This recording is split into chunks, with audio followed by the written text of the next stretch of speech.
We are here with Sam McCann, a candidate for governor running as a member of the Conservative Party. We appreciate you being here today and invite you to start by providing an opening statement as to why you think you're the best candidate for this office. Well, thank you for having me. I appreciate it. I'm Sam McCann, the current senator for the 50th District and running for the governorship of Illinois. I decided to run in the 2010 cycle for the state Senate because I believed that, quite frankly, both parties had gotten it wrong and that a government of the people, by the people, and for the people requires something. It requires active participation by people. So when I ran in 2010, I said that I would serve no more than 8 to 10 years in the state Senate. At the end of this current term I'm in right now will be 8 years, and so I'm not running for the Senate. I'm a man of my word. I term limited myself. I believe in term limits so much that I term limited myself, and I have stuck to them. I'm running for governor for much of the same reasons I ran for the state Senate in 2010, and I guess those reasons would be amplified after having been there for the last nearly 8 years. And I've been in the back room with these people, and I can look the people of Illinois in the eye right now and tell you that neither party cares much about me or you, either one. It's all about power. It's about amassing and retaining power. The parties are essentially two pyramids side by side with leaders at the top of each pyramid looking to amass power. There's a second level of those pyramids as we work our way down with a half a dozen or so people looking to become that person at the top of the pyramid, and then there's a level below that of people looking to replace the next level and then ultimately get to the top of the pyramid. Lost in all of that is, of course, a government of the people, by the people, and for the people, where good public policy is the most important aspect of any government. It comes down to amassing and retaining power for the Democrats and the Republicans. I would remind everyone that the Constitution does not contain the word Republican. It doesn't contain the word Democrat. It doesn't even contain the term political party. And as a matter of fact, our first president, George Washington, said on his way out, he said that the beginning of the end will be if you embrace the two-party system. And so I'm running as a conservative for governor because I believe people deserve leadership and not just a continuation of the same. Thank you. Okay. Well, you have served in the General Assembly as a Republican, and now you're running as a member of the Conservative Party. So explain to us, you explained a little bit the evolution of how you got here. Explain to us what the Conservative Party is in your mind and how it's different from the Democrats and the Republicans. Well, first of all, I think the easiest way to answer that is I've had several people ask me since we got on the ballot back earlier this summer about what would be the platform of the Conservative Party. And the easiest way to say it would be to take the platform of the Republican Party, copy it and paste it, and that would be it. The only difference is we would actually respect it and abide by it. Right now we have, I do not agree with the Democratic Party platform. That's why I chose to run as a Republican for the last 3 elections, 2010, 2012, and 2016. But we have too many people, especially in Illinois. I'm speaking specifically about the Illinois Republican Party here. The Illinois Republican Party has been taken over. It was bought by a fire sale in 2014. We have a governor currently who had been a voting Democrat for basically his entire life, and he realized that if he was going to buy the governorship of Illinois, he first had to buy a party. He knew that the Democratic Party was too strong to buy, so in 2014, or leading up to the 2014 elections, he decided to buy the Republican Party because he knew it could be bought at a fire sale price, and it was. And so the Conservative Party would be a limited government, pro-liberty, pro-life, pro-Second Amendment, pro-Constitution. It would essentially be the Republican Party platform. The only difference is that instead of being administered by people who don't know the platform exists or who totally abhor it or ignore it, it is a party that will be run by people who respect the platform. Just to follow up on that, you've got some pretty strong words for both parties. If you were to be elected governor, you're going to have to deal with a legislature full of people from both of those parties. Mm-hmm. How are you going to work with them to get anything done? Because I will leave politics in the election and focus on leadership in government. And I think that's one of the major problems we have in the state and the nation for that matter, but especially here in the state of Illinois. We have been electing people who fail to recognize that line of demarcation. There is a line of demarcation, and it's called Election Day.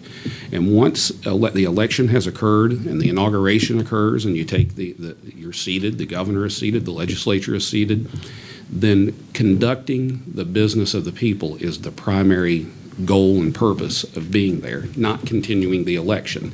So I think it's interesting. It's like currently, Bruce Rauner has engaged in nearly a 4-year war with Mike Madigan, and using the money and the time of the people to engage in that war. But currently, Mike Madigan's running unopposed. He's not using any of the political dollars or time or human resources to take Mike Madigan out. He's totally leaving him alone. He's given him a pass. He conducted that war on the legislative and executive side, on the government side.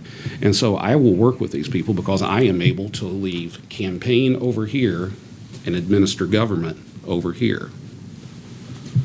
The governor has said you're not a real candidate, that you are a candidate of Mike Madigan, actually, that you are here just to take votes away from him. How would you respond to those allegations? Well, I would say that it's obvious that Governor Rauner has somewhere in the neighborhood of a 27% hard reelect number. Every tracking poll has shown that he has somewhere in the neighborhood of a 53% negative rating, a disapproval rating, and somewhere in the neighborhood of about a 25% approval rating. Now, everybody knows in politics, if you can be a neophyte in politics, and everyone knows one of the first things you learn is that if you're an incumbent going into a reelect cycle, you cannot enter that reelection cycle under 50%. He is not only under 50%, he is at 25% and a 53% disapproval. So I would posit that if I were to get out of the race, that if the Libertarian were to get out of the race, and if the Democrat were to get out of the race, and the ballot said Bruce Rauner, yes or no, someone else, yes or no, Bruce Rauner couldn't win that election. I am not controlled by anyone. I look to go there and administer government. My goal, my job would be to be the chief executive officer of the state of Illinois and to administer government. That's why we called it administration. The job of the governor is to administer government. It's not to make laws. It's not to interpret laws. Making laws is the legislative branch. I've served there for nearly 8 years. I understand that. Interpreting the laws is the job of the judiciary. That wouldn't be my job. My job would be to administer government, something that arguably hasn't been done in well over 20 years here in Illinois. You are there receiving support from some unions that have no, one union. One union, okay. One union. One of the reasons why I think the people don't trust the press that much anymore is you keep getting that wrong. I've received support from one union, not multiple unions, and I'm proud to have the support of the operating engineers. Those are working people. Those are the people who help build America, and I am so honored and privileged to have the support of working people because I think it's interesting that Bruce Rauner, and I think even this editorial board, at least some members of it, think it's okay for Ken Griffin, the richest man in the state, to give Bruce Rauner $20 million at a time, but they think there's something morally wrong with me taking money from the operating engineers when they collect that money, $20 a paycheck at a time from the working people. So working people come together, bargain collectively. Every 2 weeks when they get paid, they throw 10 or 20 or 30 bucks in the pot. That adds up, and they choose to support candidates who might help them along the way. Why do you and Bruce Rauner and so many other Americans think it's okay for millionaires and billionaires to buy elections, but it's not okay for working people to have a voice in American politics 10 or 20 bucks at a time? Well, I think now you're the one putting words in our mouth and making assumptions, with all due respect. But talk a bit, though, more about money in campaigning. You're running against two people who have put significant amounts of money into their personal wealth into this race. Mm-hmm. Should the system be changed here in Illinois? You'll talk about that dynamic. Well, I think the system needs to be changed nationally. I think Citizens United is quite possibly, if it's not the greatest threat to our republic today, it is definitely in the top three. This Citizens United ruling is definitely a ruling that should be overturned by a new Supreme Court, and I do believe when we say that dollars equal citizens, when dollar bills equal the voices of individuals, that is a dangerous place to be and a dangerous road to go down. That's not really either a conservative or a Republican principle, though. I mean, a lot of conservatives It should be. are really supportive. And I think there are a lot. I've run into a lot of conservatives. You know, and I run a ground game. In 2010 when I decided to run, I ran against a lady who she and her husband had occupied the seat for nearly 40 years. They had the name recognition, they had the money, they had the support. Everybody said we couldn't win, and we did. And it's not because I'm such an amazing person. It's because we were able to amass such an amazing team, and that team includes the voters themselves who showed up on Election Day. And so from the beginning, I haven't had the money, I haven't had the party, I haven't had all the endorsements.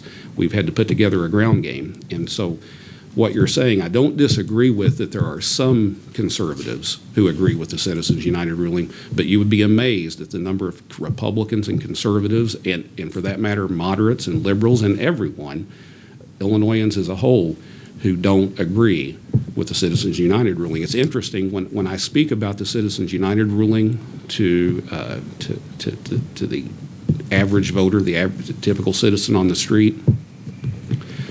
If they've heard it talked about on the news that morning and they don't really understand what it truly does, they tend to be for it. But when you explain what it does, they're totally against it. So I think it comes back to education. There have been questions raised in the past about your personal finances, as you've had some tax liens, some questions about how your campaign funds are used, such as the level you reimburse yourself for mileage traveled. We would like to give you a chance to address those allegations and then elaborate on why voters should have confidence in your ability to manage the state's resources. Well, first of all, those tax liens are erroneous liens. I find it interesting that Bruce Rauner and so many Republicans and Democrats, for that matter, complain about the IRS. They say that the IRS is just no good and we need to reform it and needs to be changed. But then when somebody gets a tax lien, they say, oh, see that, they don't pay their taxes. I've paid every dime in taxes I've ever owed. As a matter of fact, I have overpaid. I'm in negotiations right now. I'm trying to negotiate with the IRS. The IRS, actually, it's very difficult to negotiate with them because in the tax code, you are considered guilty until proven innocent. It's not like the judicial system where there's a presumption of innocence. It's a presumption of guilt with the IRS. I've not only paid every dime I owe, I've actually overpaid, and they continue to put liens on my properties because they want to suck more out of me, and that is one of the things I was hoping that when Congress took up overhauled the tax code last year or year before last, that they would address some of this. It's not just about the rates, it's about the enforcement and the power and authority, the absolute power and absolute authority that the Internal Revenue Service has is something that needs to be addressed. And when it comes to the issues with reimbursement and mileage, again, all you have to do is follow me on social media. All you have to do is ask people who know me. When it came to the Senate district, I was in those 11 counties initially and 9 counties now after redistricting. In those counties, in those communities, constantly, 6 and 7 days a week. That's one of the reasons why when those issues were brought up in the last campaign, they actually were dismissed by the State Board of Elections. A lot of folks don't realize that. People say, well, whatever happened with that? They were totally dismissed by the State Board of Elections. I work hard and I'm proud of it, and it takes a lot. It takes a lot of gas and a lot of oil changes and a lot of tires to get around Illinois. We were in over 50 counties in the last 5 days. Okay. One of the top issues on I think it is the top issue on your campaign page, is that you are pro-life and that you feel the governor has failed the unborn by signing into law House Bill 40, which allowed the taxpayer funding of abortions. You said you will work to overturn the bill. You recently filed legislation that would do so. But last week, a state appeals court upheld a lower court's decision that stopped efforts to overturn the bill.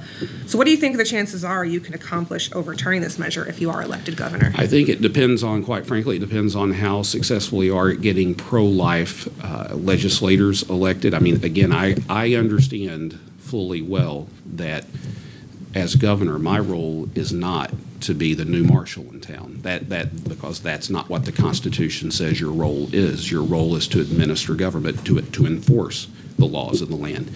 The legislature makes the laws. They send it to my desk, presuming we would be successful in November for either a signature or a veto or an amendatory veto. After that, the courts have the opportunity to interpret those laws as they affect the citizens. I understand how the Constitution, we have 3 co-equal branches of government. I will never try to usurp the authority of the other 2 branches, but I will work to repeal that law. It is a reprehensible law. I can't tell you the number of people who have come up to me on the street, come to me in my office.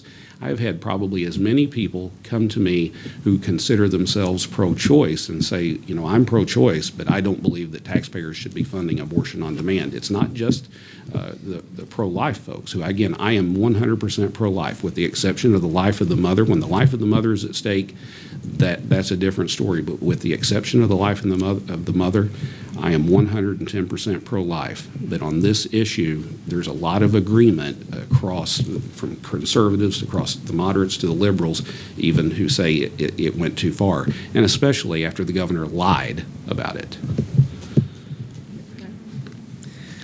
Let's dig into some of the issues you would face as governor. We as an edit board feel the most pressing issue facing the state is the unfunded pension liability, which is pegged at least $130 billion. So how would you address the unfunded liability The aspect? Unfunded liability would have to be addressed. First of all, it has to be addressed constitutionally, because the Constitution of Illinois says that that those benefits cannot be diminished or impaired. And I'd like to talk about that for just a moment. Sure. So when people come to me, you know, I have folks on all sides of this issue come to me about it, and as they should, because that's how it's supposed to work. Shall not be diminished or impaired. Whether that's in there or not, there are people who don't like that the Second Amendment. We have a Second Amendment in the Illinois Constitution. So the same Constitution that protects things that you like is the same Constitution that protects this. The same Constitution that says things you don't like still protects this. It's the law of the land. It's what we abide by. So it has to be constitutional. The fix has to be constitutional. Also, the fix should be moral. It should be morally correct. And I think we have to recognize that these public employees have paid every single dime they ever were supposed to pay. They never missed a payment. They were never late with a payment. They were never short on a payment.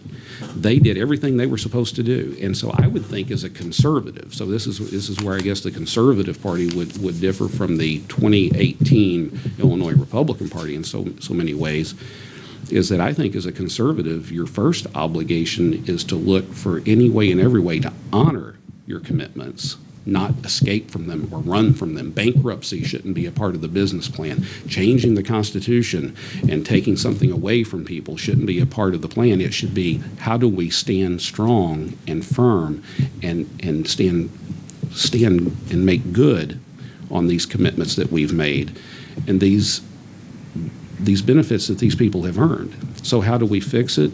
We have to admit to one another that the 1995 pension ramp, that, as we call it, the 95 ramp for the lack of a better term, that was entered into by Governor Edgar and the legislature at the time, was a plan that was designed, if it wasn't designed to fail, they couldn't have picked a design more inherently designed to fail. The ramp was not a true ramp, and it certainly is not a ramp today. It was designed to give the governor and the legislature at the time and for the ensuing half a dozen years or so very, very low payments. It gave them ridiculously low payments to make, and they knew what they were doing. They knew that they were going to make the payments go sky high for the generations coming after them, but they didn't care. It took care of them while they were in office. We have to admit that and realize that it's numbers. You can go back and you can look at the bill, you can look at the amortization, and it's there. It got compounded when we started skipping payments, so it was a bad plan to begin with. Then we started, when I say we, I wasn't there. Right. I wasn't in the legislature at that time, but the politicians started skipping payments, and then they also started borrowing money, right? So when they borrowed $10 billion and took some of that to pay towards the pensions, that debt service on those bonds also become a part of that unfunded pension liability. So it all adds up to the fact that, in my opinion, what we have to do is re-amortize that debt. So we establish a new ramp to make sure that the deposits that we make into the 5 pension systems make sure that we still are making positive growth, but we stretch that out. It shouldn't be 2045. Maybe it's 2055. Maybe it's 2065. Maybe it's 2075. Pick a date. I will work with the legislature to establish that date. We'll work with all the stakeholders at the table to make sure that we are getting, again, positive growth in the pension system balances. But I believe that will do 2 things when we re-amortize. It will actually put us on a path to get out of this mess, and it will actually also free up some cash to be used to pay down the liabilities themselves. And so I also think there's another component. The last component is that I do want to work with the legislature to see them pass a bill so that I can sign it into law that says if you are a legislator who ever takes a vote to skip a pension payment, or if you are a governor who ever signs a bill authorizing the skipping of pension payments, you are precluded from running for state office in the state of Illinois for the rest of your life. Because if this would have happened, if this pension debacle that was totally caused 100% by politicians would have occurred in the private sector, they would be in prison. These people would be put on trial and sentenced most likely to prison for the way they've managed these pension funds. But in the state of Illinois, they just keep getting reelected for decade after decade after decade.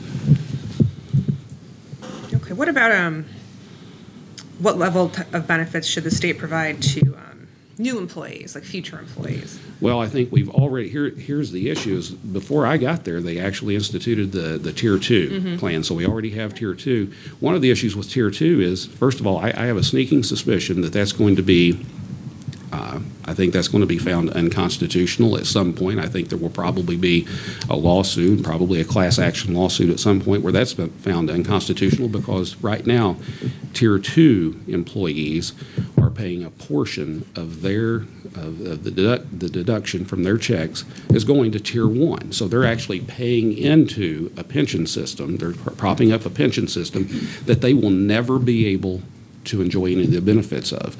I believe that's unconstitutional. I think most people believe that's unconstitutional. A lot of people didn't even realize that was in the bill. Most probably the legislators, when they were voting for it, may not have even understood that.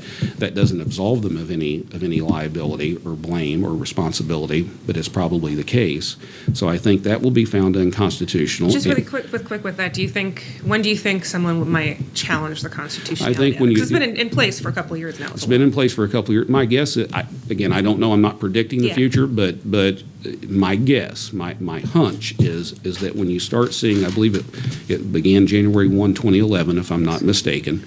And so something tells me somewhere in the neighborhood of about 2021, 2022, when you have people who are starting to get ready to think about retiring. They're like, okay, I can put together the years over here and the years here and the years at the municipality, and all of a sudden I can retire. And when they go and sit down with that retirement planner and they realize that this much of their check has been going into a pension system that they can't avail themselves of, they're going to have an aha moment, and they're going to say, I'm not going to stand for this. So, another issue that we have with the Tier 2 pension plan, the Tier 2 portion, is that one of the big reasons we're facing a teacher shortage in Illinois right now is because of that. So it's amazing how many teachers have come to me, how many folks who want to teach in Illinois, how many folks going to teachers college to become a teacher, who wanted to come back and teach in Illinois. They're going to other states because the Tier 2 plan, Iowa has a better plan, Wisconsin has a better plan, Indiana has a better plan. Our bordering states have better pensions for teachers, as well as states across the land. And so we have to be careful that we don't cut our noses off to spite our faces. And so to answer your question, what do we do about coming in? I think we fix the ramp, and then we fund it. we make the payments as they are supposed to be made. I think that's the fix. So you would support sticking with the Tier 1 level benefits going forward, even for new and future employees? I would. Okay. Just really quick, you brought teachers. I'm for working people. You brought up teachers and pensions. That made me think of, there's been a suggestion floating around the Capitol the last year or so about should teacher pensions be moved from the state to the school districts. Would you support that? I would not. I would not. It's interesting that the same people who talk about doing that, many of them are also the same ones who talk about freezing property taxes and cutting property taxes, which we do need to cut property taxes. There's no doubt that we do need to do that. It nearly bankrupts many of us every year when those property tax bills come due. But if you move, that's just going to be one more expense on your local. I think it's important that a lot of folks, it's amazing how a lot of folks don't realize that those property taxes don't come to the state. We don't get when you pay your property taxes, those dollars don't come to the state capitol. The legislature doesn't get to have a say in how those dollars get distributed. The governor doesn't get to have a say. Those stay right there in your community. So when people say, well, let's shift those pensions, and then at the same time they also say, well, let's cut property taxes, it would be impossible to do so. Let's keep going on taxes. Talk us through kind of what you would do as governor, to address the issues with taxes in the state, changes you see need to be made. So taxes to me implies that's another word for income, correct? Do we agree that taxes equals income for state government? So we're always talking about the income side of the ledger. Nobody ever wants to talk about the expense side of the ledger. So how would I control the tax rate in Illinois? I would attack the other side of the ledger, the expense side. In the state government, I've seen it for the last 8 years, and it's, quite frankly, it's appalling. Nobody wants to talk about zero-based budgeting. I will introduce zero-based budgeting. I will do my best to make it the law of the land, to require the legislature to use zero-based budgeting. If the legislature refuses to use it, I will employ my governor's office of management and budget to use that formula so that I can line item veto and reduction veto and get the budget to a balanced state. So zero-based budgeting, the easiest way to explain it is this. In your home or your business, if you were to buy something, let's just say in your home, if you were to decide to buy a mattress for the master bedroom this year, next year when it came time to make the budget, how many dollars would you allocate for a mattress in the master bedroom? Probably zero. Maybe if you were a really good budgeter, you would say, okay, it was this, it'll be this much in 20 years, and it'll be 1/20th of this. Most people would allocate zero because they would say, I don't have to worry about it for 10 or 20 years. In state government, if we buy a mattress for the master bedroom, we say next year, well, we bought one last year. We probably should buy two, maybe three to be on the safe side this year, and then we need to add 20 or 30% to that for inflation and other costs. And that is how our budget has spiraled out of control.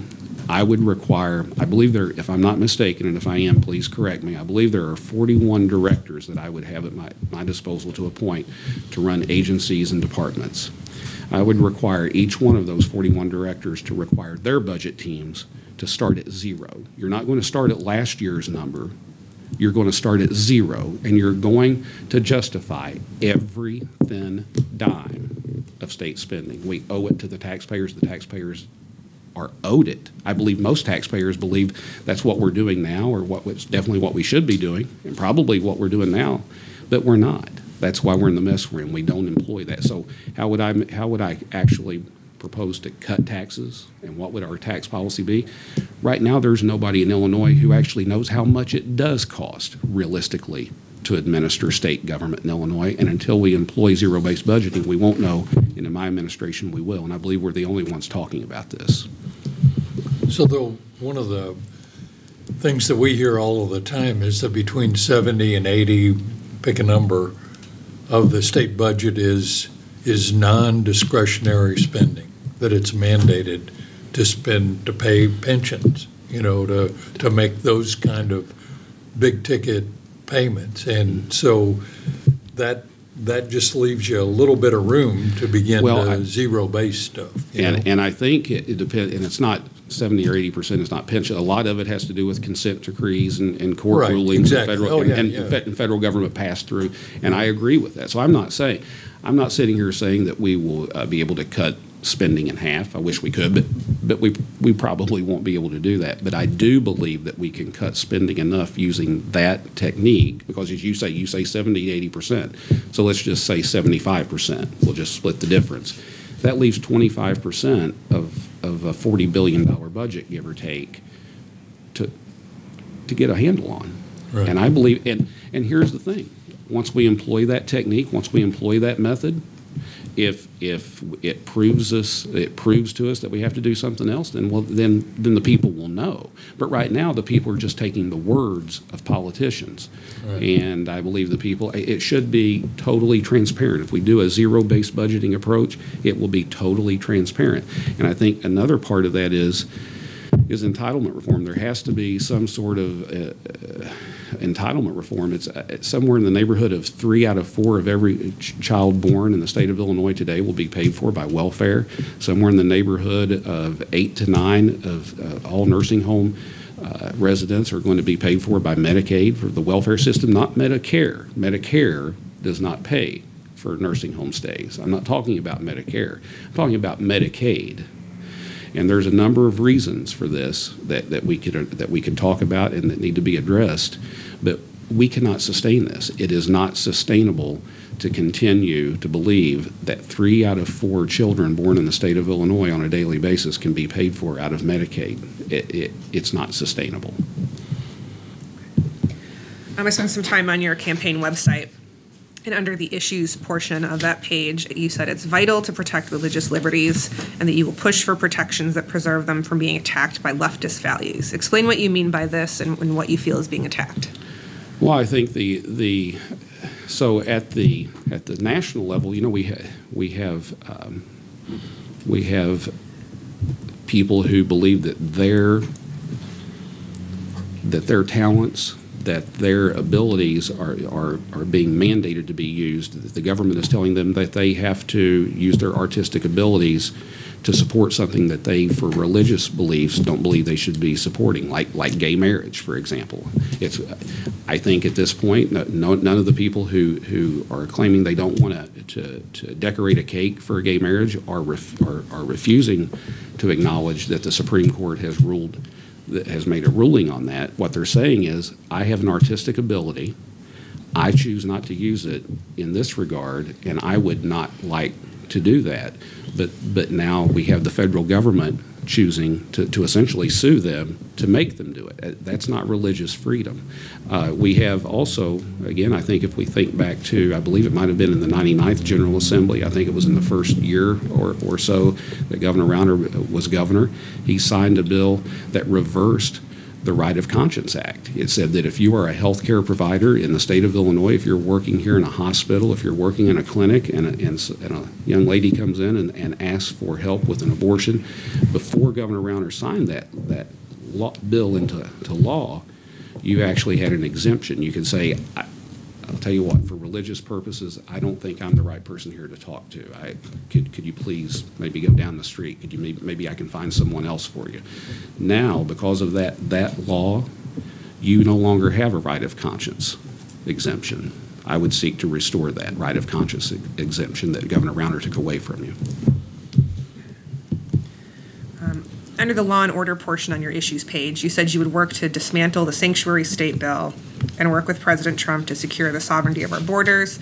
It's my understanding the Trust Act did not make Illinois a sanctuary state. So it most definitely did. So I guess talk us through your thinking here and what types of changes you would want to see happen. So see, just because you're the press and it's your opinion, you think it should be so. You can't speak it into existence. You're not God. You're the press, and I respect that. The Constitution gives you a right. The freedom of the press is an important freedom, but just because you own the barrel of ink and it's your opinion doesn't make it so.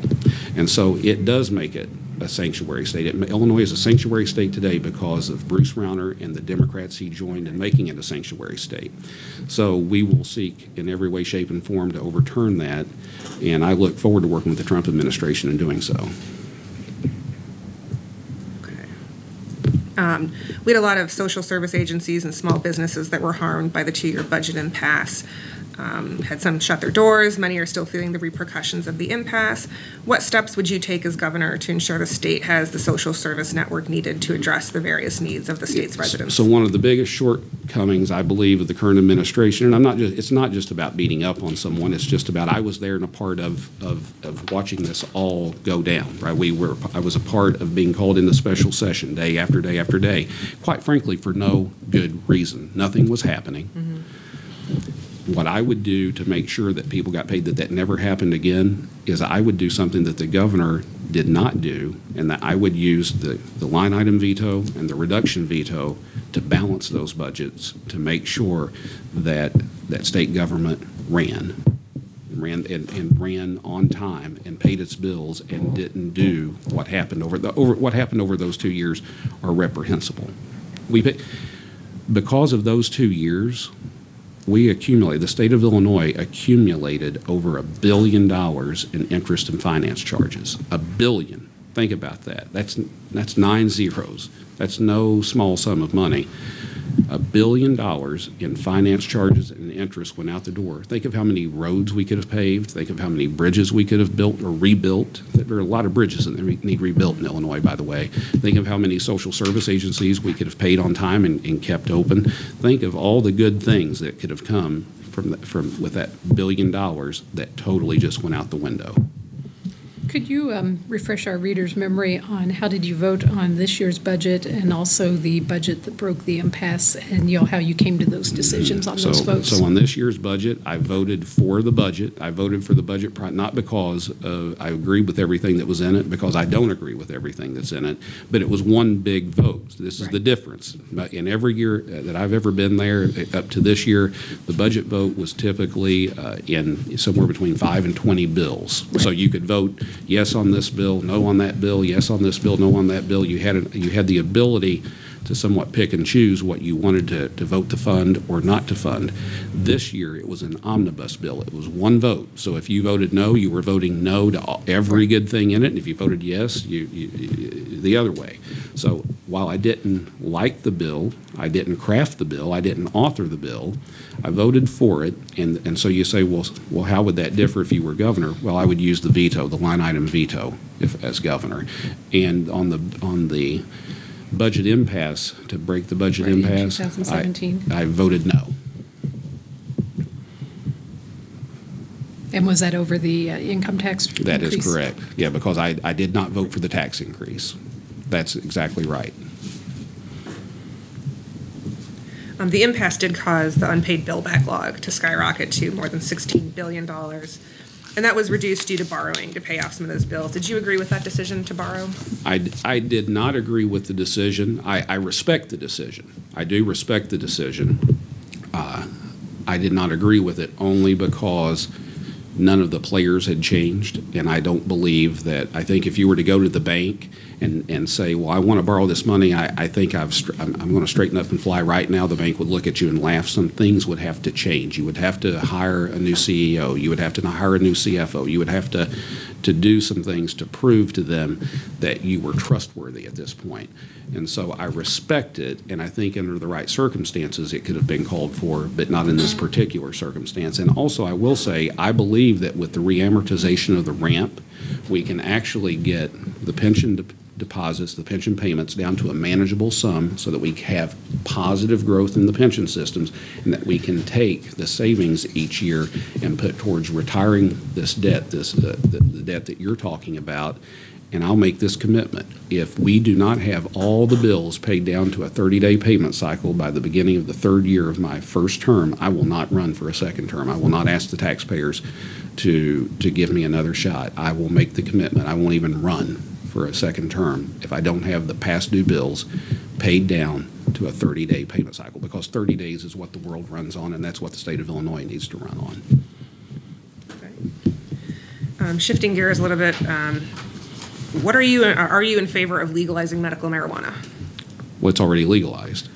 I'm sorry, I misspoke with that one. Are you in favor of legalizing marijuana? Recreational marijuana? No, yes, I'm not. Thank you. And why?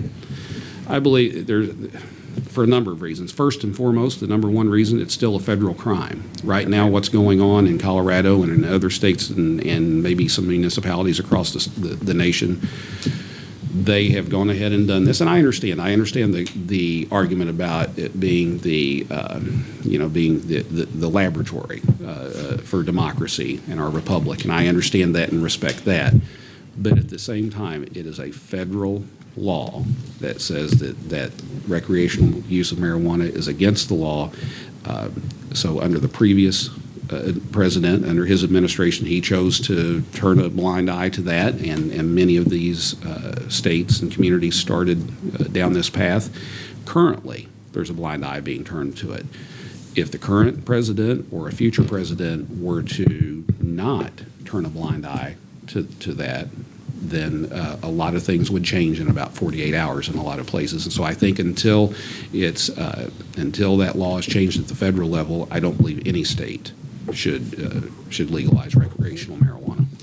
You had said earlier you described yourself as pro-personal liberty. Mm-hmm. How do you? Some people argue that this is an issue where personal liberty is a factor. And again, I respect that. And let me be clear. I think. So I guess I'm asking, if there weren't a federal law, where would you come down? I'm hesitant to I would. If the law were to change or not to change, was that the question? If the law were not to change federally or to change federally, right. I apologize. You're citing the federal law.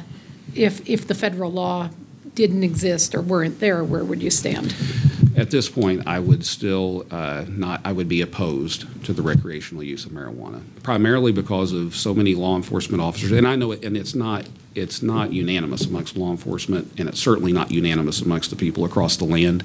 But the concept of it being used as a gateway drug and as a part of the drug scheme, the illicit drug scheme across the state and the nation.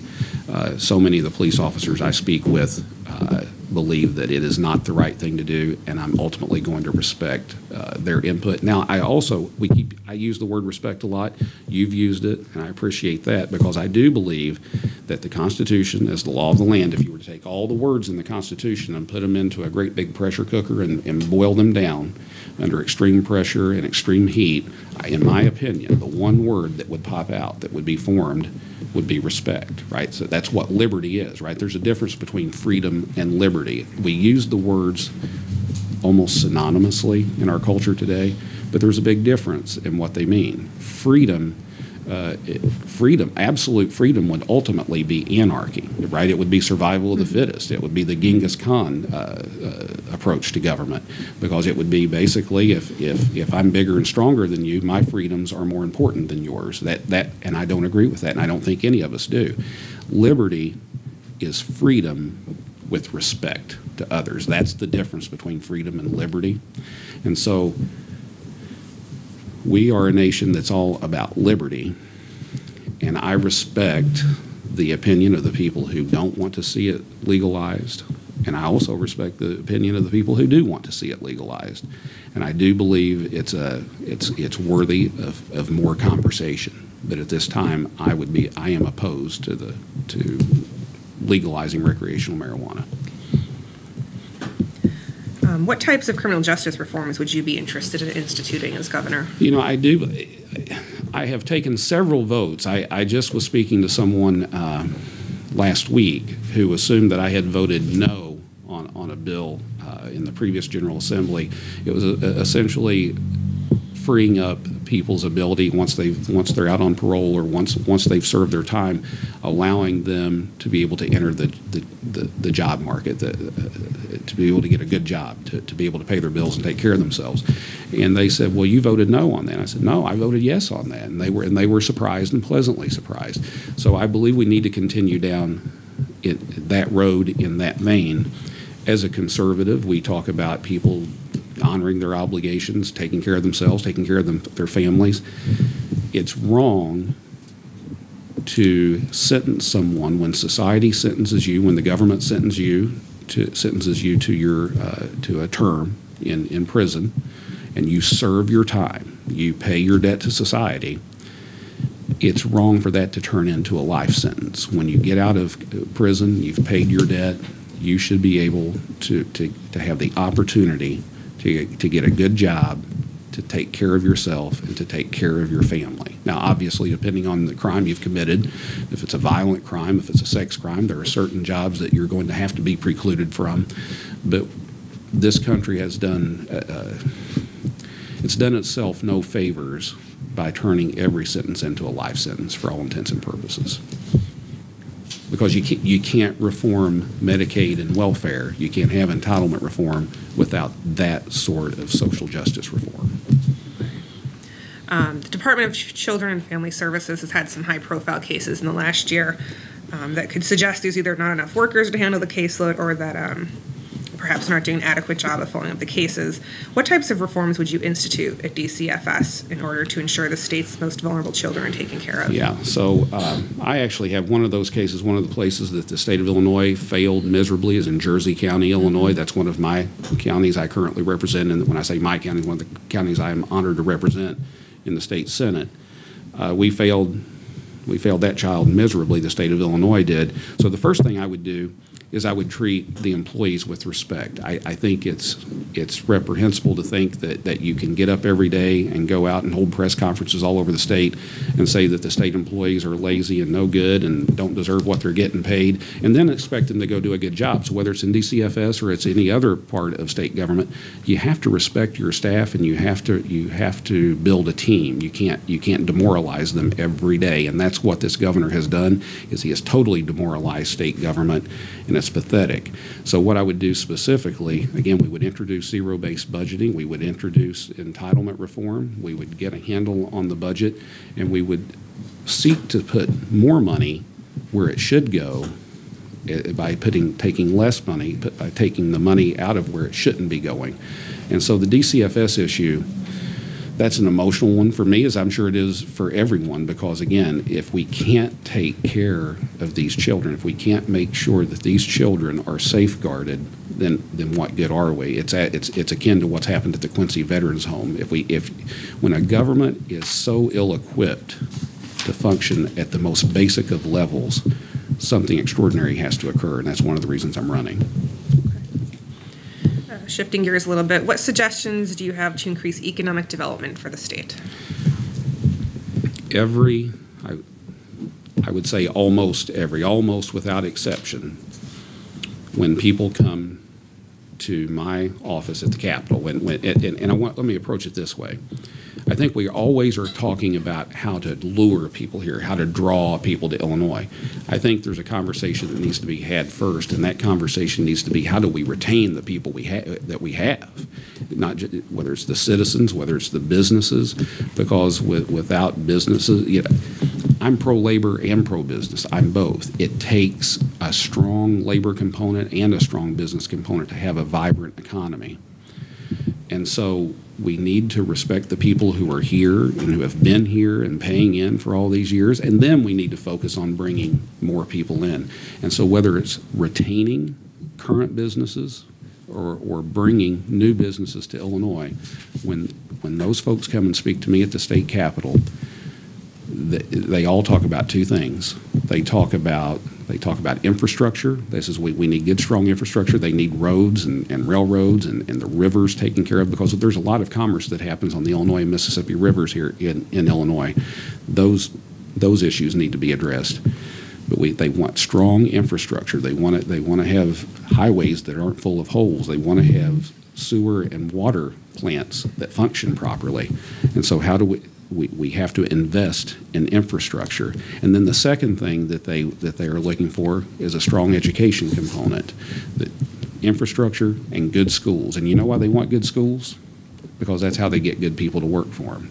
That's how you keep people in Illinois, and that's how you get people to come to Illinois, is you give them a reason to be here. And we have to invest in infrastructure, and we have to invest in schools. And infrastructure, we haven't had a capital plan since '09, I believe. And I look forward to partnering with the legislature and the Trump administration in introducing a real, vibrant, strong capital plan here in Illinois to rebuild bridges, to rebuild roads, to take care of the water treatment and sewer treatment plants. The plants themselves, by and large, are doing fairly well because so many municipalities across the state gave up on state government a long time ago and went ahead and borrowed the money to take care of these issues.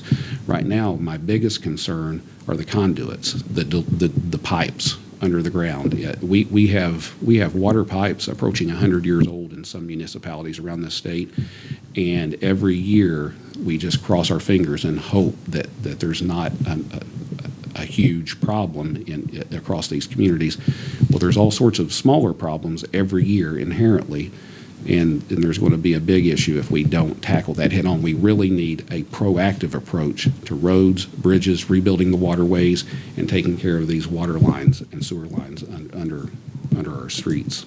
How would you suggest paying for that level of infrastructure improvements? Yes, ma'am. Didn't mean to interrupt you. So that's why I believe it's so important to partner with the Trump administration. Okay. Right now, our current governor refuses to work with the sitting president, and the Democrat running for governor says he's not going to work with the president. He's going to fight the president. His campaign ads say, "I look forward to fighting President Trump on your behalf." We don't need to fight the president. The governor of Illinois needs to work with the congressional delegation. We have members of Congress. We have 2 U.S. senators. I would look forward to partnering with them on a bipartisan basis, not holding special meetings in the back room with one party or the other. And again, that's what I think is what is so different about our campaign. I'm not going there to make one party stronger. I'm going there to make Illinois stronger. So I'll partner with the congressional delegation. We will partner with the Trump administration. It's kind of like Corridor 67. There's no 4-lane highway from northwestern Illinois to southwestern Illinois. It's supposed to connect the Quad Cities to St. Louis. It's been a dream for 50 years. The only way it's going to get done is to bring the federal government in to leverage those dollars. But when you are fighting the federal government, you can't leverage their dollars. So I believe that we can, again, take care of the pension issue with restructuring that debt, redoing the ramp. I believe we can introduce zero-based budgeting to get a handle on spending. And then I believe we can work with the federal government to get a really top-notch infrastructure plan. You brought up education too. We're 1 year into the refunding, or the new funding formula for K12 education. How do you think that's going? So, if you allow me to answer it this way, and if you think I'm not answering it, you tell me and I'll answer it another way. The original bill, so I commend everyone who has worked on that. I mean, because we had a system, and I'm not so sure we still don't have a system to some degree, but we had a system where we had some school districts in the state trying to figure out whether they should put in a second Olympic-sized swimming pool, and some school districts just trying to figure out how to stay open another day and serve lunch that day and deliver quality education to the students. The plan, the bill that was advanced just before the bill that became law, I voted for it. I voted for that bill, and interestingly enough, I was called by many Republicans. They said, well, Sam voted for a bailout of Chicago schools, and because it had some money in there for Chicago schools. I voted for it because I thought the bill had more good than bad. I thought we got to do something. The governor vetoed that bill. Then the bill that came back had $150 million more in it for Chicago schools. I ended up voting no on the final bill that became law, that the governor signed, and that many Republicans voted for, because they weren't happy until they put more money in there for a Chicago bailout. So how do I think it's doing? I think with the exception of all the money that Bruce Rauner and the Republicans he controls put in there for a Chicago bailout, it's doing pretty well. But Chicago didn't need another big bailout like they gave him.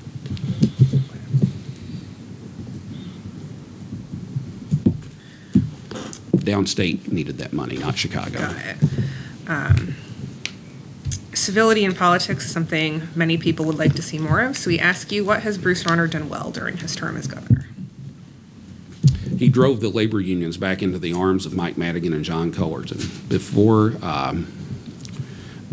he came along, it's interesting that Pat Quinn, Mike Madigan, and John Cullerton were doing their best to take away the pensions of these working people, and the working people had wised up to it. We were actually winning when it came to this issue. The labor unions, especially the public labor unions, had totally come to not respect Madigan and Cullerton. One thing that Bruce Rauner has done is he totally turned that around and drove them back into the arms of Madigan and Cullerton. And that's a good thing in your mind, or? No, it's not a good thing. You asked me what he's done well. Okay. Was looking for more of a compliment to something you thought the governor had done. So are you asking me to compliment him on something? Yes, okay. If there is some area where you feel he has done well, like for the people of Illinois. I will compliment the governor on putting his name on the ballot. There are a lot of people who sit back and talk about things and complain about things and try to talk other people into doing it for them. The governor had the courage to put his name on the ballot and to run, and I thank his family for their support of him and for him at least having the courage to put his name on the ballot, because that's something more than 99.9% of the people will ever do. Okay. If you are elected, would you live in the governor's mansion? Most definitely. Springfield is the state capital. Okay.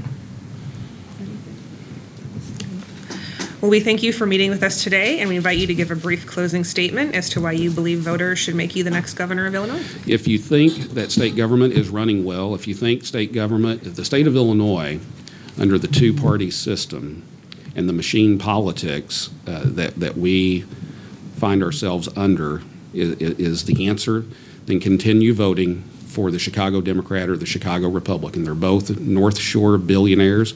They're different sides of the same coin. So if you think what we have is the solution and more of what we have is the way to go, then you should vote for one of those two gentlemen. If you think the state of Illinois needs a paradigm shift, if you think that paradigm shift will only occur by doing things differently, then give me the opportunity. I think I've made the case here today that I understand state government, and I've committed that if I don't get a handle on it within the first 3 years, I won't even ask you to reelect me. I want to be a leader, not a politician. We have way too many leaders, or way too many politicians, and not enough public servants. I want to be a leader. Allow me to lead.